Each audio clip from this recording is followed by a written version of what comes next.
problema da liberdade. Eu gostaria de discutir com você o problema da liberdade. É um problema muito complexo, que precisa de profundo estudo e compreensão. Ouvimos muito falar sobre liberdade, liberdade religiosa e liberdade de fazer o que se gostaria de fazer. Volumes foram escritos sobre tudo isso por estudiosos. Mas acho que podemos abordá-lo de forma muito simples e direta, e talvez isso nos leve à solução real. Será que você já parou para observar o brilho maravilhoso no oeste enquanto o sol se põe, com a tímida lua jovem logo acima das árvores?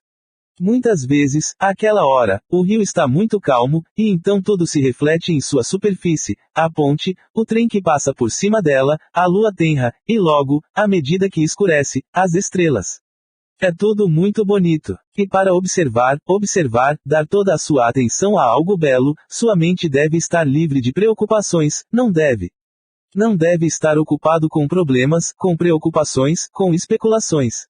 É somente quando a mente está muito quieta que você pode realmente observar, pois então a mente é sensível à beleza extraordinária, e talvez aqui esteja uma pista para o nosso problema de liberdade. Agora, o que significa ser livre? A liberdade é uma questão de fazer o que lhe convém, ir aonde quiser, pensar o que quiser. Isso você faz de qualquer maneira. Meramente ter independência, isso significa liberdade. Muitas pessoas no mundo são independentes, mas muito poucas são livres.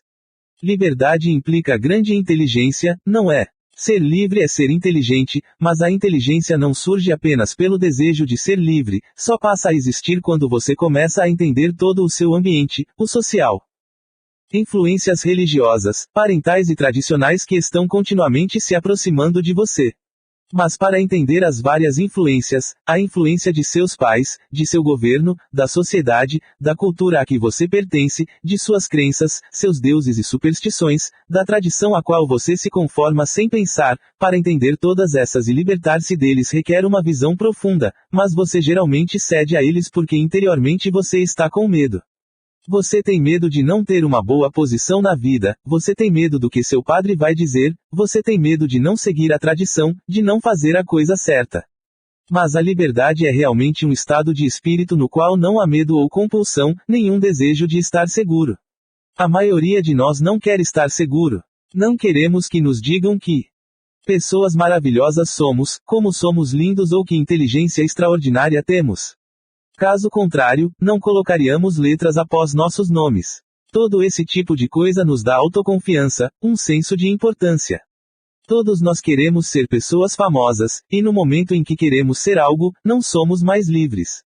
Por favor, veja isso, pois é a verdadeira pista para a compreensão do problema da liberdade. Seja neste mundo de políticos, poder, posição e autoridade, ou no chamado mundo espiritual onde você aspira a ser virtuoso, nobre, santo, no momento em que você quer ser alguém, você não é mais livre. Mas o homem ou a mulher que vê o absurdo de todas essas coisas e cujo coração é, portanto, inocente e, portanto, não movido pelo desejo de ser alguém, essa pessoa é livre. Se você entender sua simplicidade, verá também sua extraordinária beleza e profundidade. Afinal, os exames são para isso, dar-lhe uma posição, fazer de você alguém. Títulos, posição e conhecimento encorajam você a ser algo. Você não notou que seus pais e professores lhe dizem que você deve chegar a alguma coisa na vida, que você deve ser bem-sucedido como seu tio ou seu avô. Ou você tenta imitar o exemplo de algum herói, ser como os mestres, os santos, então você nunca é livre. Quer você siga o exemplo de um mestre, de um santo, de um mestre, de um parente, ou se apegue a uma determinada tradição, tudo isso implica em uma exigência de sua parte para ser alguma coisa, e é somente quando você realmente entende esse fato que a liberdade. A função da educação, então, é ajudá-lo desde a infância a não imitar ninguém, mas a ser você mesmo o tempo todo. E isso é uma coisa muito difícil de fazer, seja você feio ou bonito, seja invejoso ou ciumento, sempre seja o que você é, mas entenda. Ser você mesmo é muito difícil, porque você pensa que o que você é ignóbil, e que se você pudesse apenas mudar o que você é em algo nobre, seria maravilhoso, mas isso nunca acontece. Ao passo que, se você olhar para o que você realmente é e entender, então nesse próprio entendimento há uma transformação. Assim, a liberdade não está em tentar se tornar algo diferente, nem em fazer o que você sente vontade de fazer, nem em seguir a autoridade da tradição, de seus pais, de seu guru, mas em entender o que você é de momento a momento. Veja, você não é educado para isso, sua educação o encoraja a se tornar uma coisa ou outra, mas essa não é a compreensão de si mesmo. Seu eu é uma coisa muito complexa, não é apenas a entidade que vai à escola, que briga, que joga, que tem medo, mas também é algo oculto, não óbvio. Ela é composta não apenas de todos os pensamentos que você pensa, mas também de todas as coisas que foram colocadas em sua mente por outras pessoas, por livros, jornais, por seus líderes, e é possível entender tudo isso apenas quando você não quer ser alguém, quando você não imita, quando você não segue, o que significa, na verdade, quando você se revolta contra toda a tradição de tentar tornar-se algo. Essa é a única revolução verdadeira, levando a uma liberdade extraordinária. Cultivar essa liberdade é a verdadeira função da educação. Seus pais, seus professores e seus próprios desejos querem que você se identifique com alguma coisa ou outra para ser feliz, seguro. Mas, para ser inteligente, você não deve romper todas as influências que o escravizam e o esmagam. A esperança de um novo mundo está naqueles de vocês que começam a ver o que é falso e se revoltam contra isso, não apenas verbalmente, mas de fato. E é por isso que você deve buscar o tipo certo de educação, pois é somente quando você cresce em liberdade que você pode criar um novo mundo não baseado na tradição ou moldado de acordo com a idiosincrasia de algum filósofo ou idealista.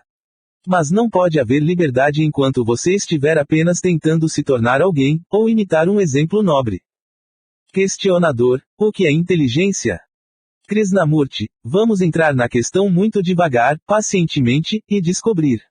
Descobrir não é chegar a uma conclusão. Não sei se você vê a diferença. No momento em que você chega a uma conclusão sobre o que é a inteligência, você deixa de ser inteligente. Isso é o que a maioria dos mais velhos pessoas fizeram, chegaram a conclusões. Portanto, eles deixaram de ser inteligentes. Então você descobriu uma coisa imediatamente, que uma mente inteligente é aquela que está constantemente aprendendo, nunca concluindo. O que é inteligência? A maioria das pessoas está satisfeita com uma definição do que é inteligência. Ou eles dizem, essa é uma boa explicação, ou preferem sua própria explicação, e uma mente que se satisfaz com uma explicação é muito superficial, portanto não é inteligente. Você começou a ver que uma mente inteligente é uma mente que não se satisfaz com explicações, com conclusões, nem é uma mente que acredita, porque a crença é outra forma de conclusão. Uma mente inteligente é uma mente inquiridora, uma mente que está observando, aprendendo, estudando. O que significa o quê? Que só há inteligência quando não há medo, quando você está disposto a se rebelar, a ir contra toda a estrutura social para descobrir o que é Deus, ou descobrir a verdade de qualquer coisa. Inteligência não é conhecimento. Se você pudesse ler todos os livros do mundo, isso não lhe daria inteligência. A inteligência é algo muito sutil, não tem ancoragem. Ela surge apenas quando você entende o processo total da mente, não a mente de acordo com algum filósofo ou professor, mas sua própria mente. Sua mente é o resultado de toda a humanidade, e quando você a entende não precisa estudar um único livro, porque a mente contém todo o conhecimento do passado. Assim, a inteligência surge com a compreensão de si mesmo, e você só pode entender a si mesmo em relação ao mundo das pessoas, coisas e ideias. A inteligência não é algo que você pode adquirir, como aprender, surge com grande revolta, isto é, quando não há medo, o que significa, na verdade, quando há um sentimento de amor. Pois quando não há medo, há amor. Se você está interessado apenas em explicações, temo que sinta que não respondi a sua pergunta. Perguntar o que é a inteligência é como perguntar o que é a vida. A vida é estudo, diversão, sexo, trabalho, briga, inveja, ambição, amor, beleza, verdade, a vida é tudo, não é? Mas veja, a maioria de nós não tem paciência para prosseguir com essa investigação com seriedade e consistência. Questionador: a mente bruta pode tornar-se sensível? Krishnamurti: ouça a pergunta, o significado por trás das palavras. A mente bruta pode tornar-se sensível. Se digo que minha mente é grosseira e tento me tornar sensível, o próprio esforço para me tornar sensível é grosseria. Por favor, veja isso. Não fique intrigado, mas assista. Considerando que, se eu reconhecer que Sou grosseiro sem querer mudar, sem tentar me tornar sensível. Se começo a entender o que é grosseria, observo-a em minha vida dia a dia, a forma gananciosa que como, a aspereza com que trato as pessoas, o orgulho, a arrogância, a grosseria de meus hábitos e pensamentos. Então essa mesma observação transforma o que é. Da mesma forma, se sou estúpido e digo que devo me tornar inteligente, o esforço para se tornar inteligente é apenas uma forma maior de estupidez, porque o importante é entender a estupidez. Por mais que eu tente me tornar inteligente, minha estupidez permanecerá. Posso adquirir o polimento superficial do aprendizado, posso ser capaz de citar livros, repetir passagens de grandes autores, mas basicamente ainda serei estúpido.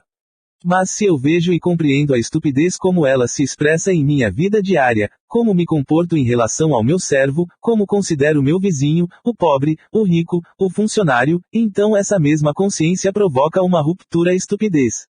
Tente você. Observe-se conversando com seu servo, observe o tremendo respeito com que você trata um governador, e com um pouco respeito você mostra ao homem que não tem nada para lhe dar. Então você começa a descobrir o quão estúpido você é, e na compreensão dessa estupidez há inteligência, sensibilidade. Você não precisa se tornar sensível. O homem que está tentando se tornar algo é feio, insensível, ele é uma pessoa grosseira. Questionador: como a criança pode descobrir o que ela é sem a ajuda de seus pais e professores? Krishnamurti: já disse que ele pode, ou esta é a sua interpretação do que eu disse. A criança descobrirá sobre si mesma se o ambiente em que vive a ajudar a fazê-lo. Se os pais e professores estão realmente preocupados que o jovem descubra o que ele é, não o obrigaram, eles criaram um ambiente no qual ele conhecerá a si mesmo. Você fez esta pergunta, mas é um problema vital para você. Se você sentiu profundamente que é importante para a criança descobrir sobre si mesma, e que ela não pode fazer isso se for dominada pela autoridade, você não ajudaria a criar o ambiente certo. É novamente a mesma velha atitude: diga-me o que fazer e eu o farei. Nós não dizemos, vamos resolver isso juntos. Este problema de como criar um ambiente no qual a criança possa ter conhecimento de si mesma é um problema que diz respeito a todos, os pais, os professores e as próprias crianças. Mas o autoconhecimento não pode ser imposta, a compreensão não pode ser compelida, e se este é um problema vital para você e para mim, para os pais e professores, então juntos criaremos escolas do tipo certo. Questionador: as crianças me dizem que viram nas aldeias alguns fenômenos estranhos, como obsessão, e que têm medo de fantasmas, espíritos e assim por diante. Eles também perguntam sobre a morte. O que se pode dizer a tudo isso? Krishnamurti: no devido tempo, investigaremos o que é a morte. Mas veja, o medo é uma coisa extraordinária. Vocês, filhos, foram informados sobre fantasmas por seus pais, por pessoas mais velhas, caso contrário, provavelmente não veriam fantasmas. Alguém lhe falou sobre obsessão. Você é muito jovem para saber dessas coisas. Não é a sua própria experiência, é o reflexo do que as pessoas mais velhas lhe contaram. E as próprias pessoas mais velhas muitas vezes não sabem nada sobre tudo isso. Eles apenas leram sobre isso em algum livro e pensam que entenderam. Isso levanta uma questão bem diferente: existe uma experiência não contaminada pelo passado? Se uma experiência é contaminada pelo passado, é apenas uma continuidade do passado e, portanto, não uma experiência original. O importante é que aqueles de vocês que estão lidando com crianças não devem impor a elas suas próprias falácias, suas próprias noções sobre fantasmas, suas próprias ideias e experiências particulares. Isso é uma coisa muito difícil de evitar, porque as pessoas mais velhas falam muito sobre todas essas coisas não essenciais que não têm importância na vida. Assim, gradualmente, eles comunicam às crianças suas próprias ansiedades, medos e superstições, e as crianças naturalmente repetem o que ouviram. É importante que as pessoas mais velhas, que geralmente não sabem nada sobre essas coisas por si mesmas, não falem sobre elas na frente das crianças, mas ajudem a criar um ambiente em que as crianças possam crescer em liberdade e sem medo.